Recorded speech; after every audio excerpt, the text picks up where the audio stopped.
A Knight of the Seven Kingdoms episode 3 review. Spoiler warning going forward here. So this episode finally feels like the show is picking up some real momentum. Massive fans like me, we're always going to watch no matter what, but I think the casual fans been a little tough for them so far. This episode, especially the ending, finally gives us that hook where now, we need to see what happens next. I'm just going to hit the moments that really stood out to me here in this episode. First, some smaller character moments I really liked. There's that scene where Dunk asks Aang to fetch his armor, and Aang's basically like, why you can't even enter the list today, you have to be a highborn or noble, and Dunk is just completely oblivious to this.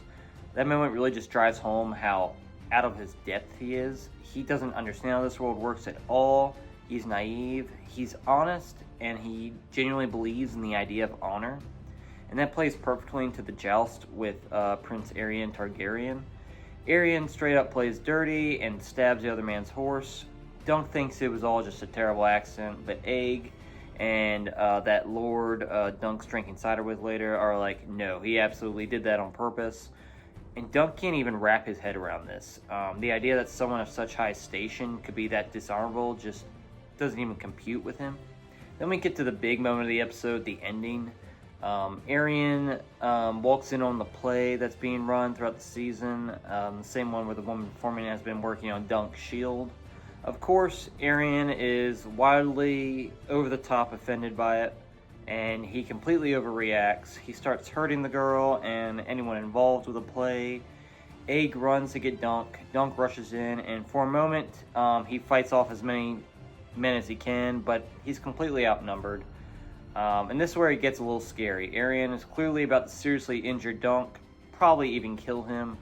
And that's when Aang finally reveals who he is, Aegon Targaryen. He uses his authority to put a stop to everything, and that's where the episode ends. And that's a really good place to cut it. This is easily the most tense the show has been so far. That whole scene was really well done. You could feel the danger. You were genuinely worried for Dunk and for the woman who runs the play.